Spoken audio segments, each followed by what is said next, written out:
Hello students, स्वागत है आप सभी लोग का स्काई हाई क्लासेज में। और स्काई हाई क्लासेज के इस सेशन में आज हम लोग सीखेंगे कि किसी भी दर्पण का जो आवर्धन क्षमता होती है, यानी कि रेखीय आवर्धन होता है, उसके बारे में हम लोग जानेंगे। इसमें हर एक टॉपिक सबका इम्पोर्टेंट है, क्योंकि लाइट्स का जो चैप्टर है वो चैप्टर तो सबसे पहले बहुत बड़ा चैप्टर है। और उस चैप्टर में जो जो भी आपके पास टॉपिक्स हैं पढ़ने के लिए, वो मोस्ट टॉपिक्स जो है वो ये है कि आवर्धन, magnification. What is a magnification?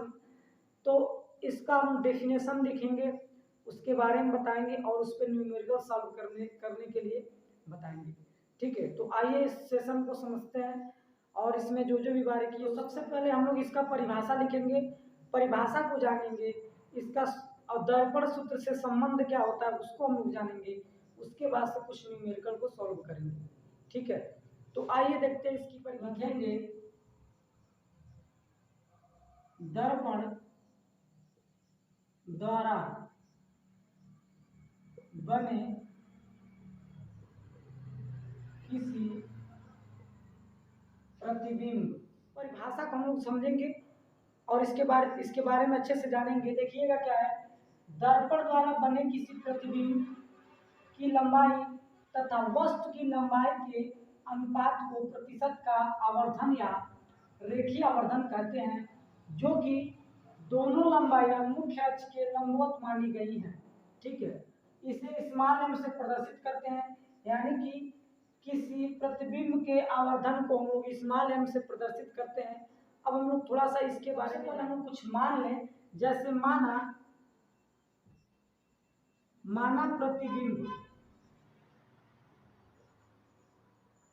प्रतिबिंब की लंबाई आई, प्रतिबिंब की लंबाई क्या आई, व वस्तु की लंबाई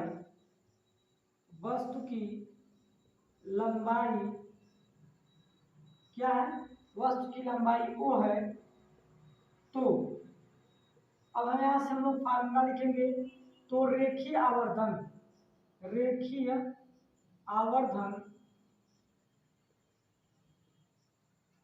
स्मॉल एम यानी कि स्मॉल एम बराबर हो जाता है अनुपात किसका किसका अनुपात, तो प्रतिबिंब की लंबाई का अनुपात। क्या लिखेंगे, प्रतिबिंब की लंबाई और बटा में हम लोग का हो जाएगा वस्तु की लंबाई। इसी को हम लोग अनुपात कहते हैं। जो पहले आता है उसको ऊपर लिखते हैं, जो बाद में आता है उसको नीचे लिखते हैं, लेकिन दोनों के बीच में अनुपात आना चाहिए। देखिएगा, प्रतिबिंब की लंबाई पहले आया है तथा वस्तु की लंबाई बाद में आया है, और दोनों में अनुपात, यानी कि जो पहले आया उसको ऊपर लिख दिए और जो बाद में आया उसको नीचे लिख दे रहे हैं। देखिए, वस्तु की लंबाई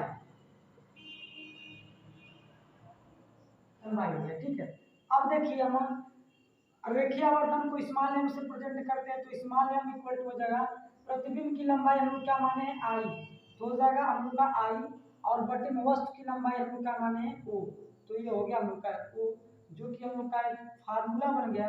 रेखीय आवर्धन एम बराबर होता है आई अपान ओ। और अब हम इसके आगे देखेंगे एक स्टेप और। फार्मूला यहाँ पे लिखे थे एम बराबर आई बटे ओ। ठीक है, जो कि हम लोग का समीकरण नंबर 1 था। अब हम लोग लिखेंगे यहाँ पे, यदि दर्पण से वस्तु की दूरी u, यदि दर्पण से वस्तु की दूरी u, वस्तु की दूरी बराबर u, तथा दर्पण से प्रतिबिंब की दूरी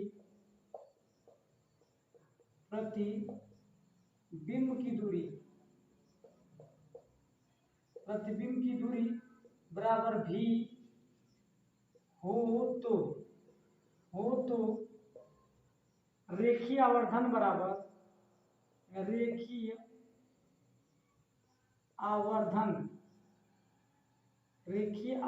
बराबर होता है हम लोग का, यानी कि m बराबर होता है, रेखीय आवर्धन बराबर हो जाएगा माइनस प्रतिबिंब की दूरी,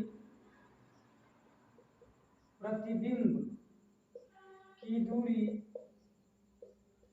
और बटा में हो जाएगा वस्तु की दूरी, वस्तु की, ठीक है। यानी कि m बराबर हम लोग का हो जाएगा -v/u, समीकरण नंबर 2, समीकरण 1 व 2 से, समीकरण 1 व 2 से, तो समीकरण 1 व 2 से दोनों m बराबर है तो लिख देंगे m बराबर I/O बराबर -v/u, और ये हम लोग का हो जाएगा रेखीय आवर्धन के सभी इकाइयों में संबंध, ठीक है। अब आगे हम लोग इस पे कुछ न्यूमेरिकल्स को सॉल्व करेंगे और बारीकी को जानेंगे।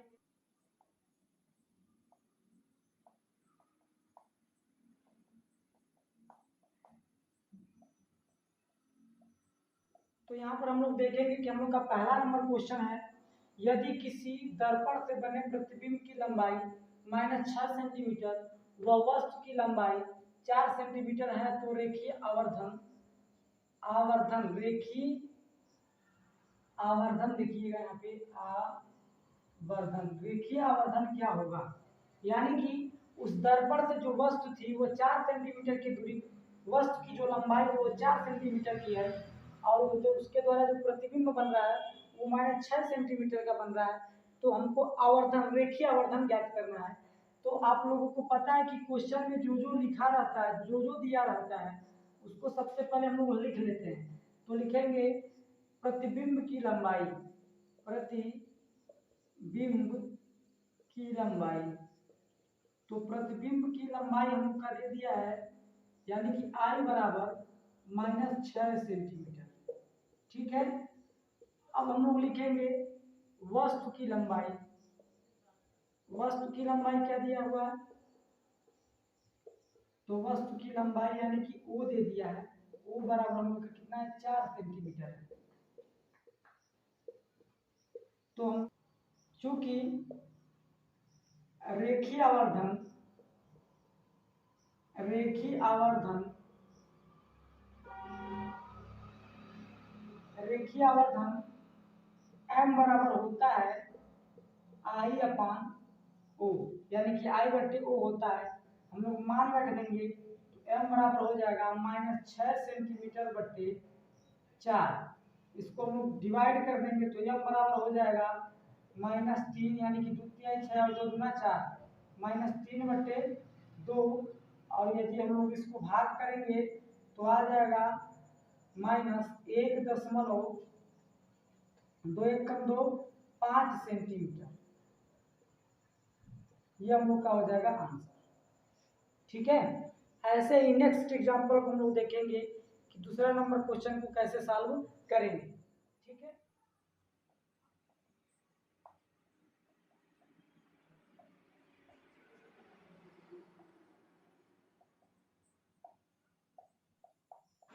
तो अब हम लोग देखेंगे क्वेश्चन नंबर 2, और क्वेश्चन नंबर 2 में हम लोग का दिया हुआ है कि एक उत्तम दर्पण से 40 सेंटीमीटर दूर रखी वस्तु का प्रतिबिंब वस्तु की लंबाई का 1/3 है, दर्पण की फोकस दूरी ज्ञात कीजिए। यानी कि जब भी आप कोई भी न्यूमेरिकल सॉल्व करो, ये वो साइंस हो या फिर मैथमेटिक्स हो, सबसे पहले आप उस क्वेश्चन में जो भी दिया रहता है उसको लिख लेते हैं। तो यहाँ पर देखिएगा दिया हुआ है, हम लोग लिखेंगे सॉल्यूशन और उसमें जो दिया रहा है उसको लिख देंगे, लिखेंगे दिया है, क्या दिया है,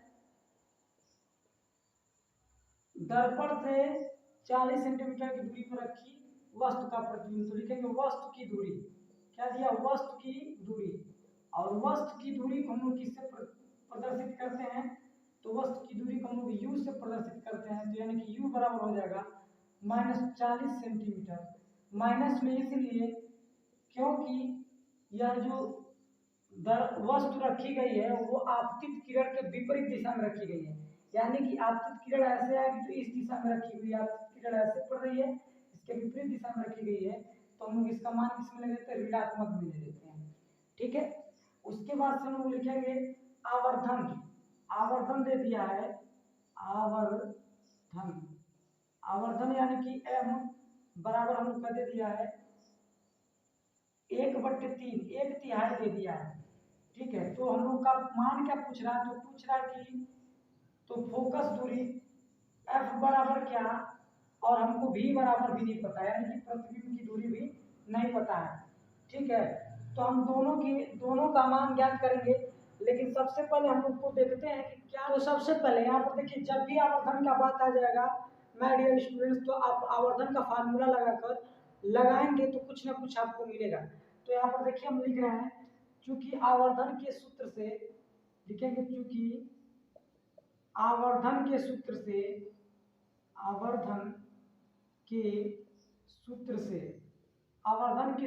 यानी कि आवर्धन का सूत्र क्या होता है, तो m बराबर होता है I बटे O बराबर माइनस V बटे U होता है। ठीक है, तो हो जाएगा हमारा, देखिए इतना मान दे दिया है 1/3, आवर्धन का मान दे दिया 1/3 बराबर माइनस V का मान नहीं दिया, U का मान दे दिया है यहाँ पे देखिएगा 40। ठीक है, तो इसको मान को रखेंगे तो माइनस में है माइनस, तो माइनस से माइनस कट जाएगा, त्रिज्या गुणा कर देंगे हम, क्या करेंगे, त्रिज्या गुणा। तो जब त्रिज्या गुणा करेंगे तो हम लोग का v बराबर 3v मिलेगा, 3v बराबर हो जाएगा हम लोग का 40, तो v बराबर हम लोग का हो जाएगा 40 और बटे के रूप में 3 हो जाएगा, जो कि प्लस में है ना। तो हमारा v का मान निकल गया। अब जब हमको v मिल गया, u मिल गया, तो हम लोग को f आसानी से मिल जाएगा। लिखेंगे पुनः दर्पण के सूत्र से, क्या लिखेंगे, दर्पण के सूत्र से, तो दर्पण का सूत्र क्या होता है माय डियर स्टूडेंट्स, तो दर्पण का सूत्र होता है 1/f equal to 1/v plus 1/u। अब जो वैल्यू हम लोग निकाले वो सब वैल्यू को रख देंगे, तो वैल्यू हम लोग का क्या है, तो देखेंगे 1/f तो हम लोग का रहेगा ही रहेगा बराबर v का मान कितना है 1 बट्टे और 40/3 है, तो 40 और बटे 3 में कितना हो जाएगा 3 और प्लस 1 बटे u का मान कितना है -40। ठीक है, तो हम लोग का हो जाएगा 1/f बराबर, जब बटे का बटा रहता है तो ऊपर चला जाता है, यानी कि अंश हर की जगह 3/40 हो जाएगा और -1/40 हो जाएगा। जब दोनों का आधार समान हो तो देखिए हर क्या है एक जैसा है, तो घातों घटाएंगे हो जाएगा हम लोग का 2 बटे यहाँ पे 40, देखिएगा 40 एलसीएम में तो ये 3 - 1 होगा, 3 में से जगह 2/40 हो जाएगा, काट देंगे तो हम लोग का 1 बटे कितना आ जाएगा 20। ठीक है, और 1/20 में अगर हम क्रॉस गुणा कर देंगे f बराबर 1/20 हो गया, तो 1 का 1 में गुणा करेंगे तो f आ जाएगा, और यहाँ पर हम लोग का f बराबर हो जाएगा 20 सेंटीमीटर, जो कि हम लोग का प्लस में हो जाएगा आंसर। ठीक है, तो आई होप कि आप लोगों को यह मेथड या फार्मूला या फिर ये क्वेश्चन जो हमने सॉल्व कराया है आपको समझ में आया होगा। और मेरे प्यारे विद्यार्थियों, यदि आप लोगों को इससे कुछ सीखने को मिला होगा तो आप लोग वीडियो को जरूर शेयर करिएगा, और यदि आप चैनल पे नए होंगे तो चैनल को सब्सक्राइब करना ना भूलिएगा। Thank you so much.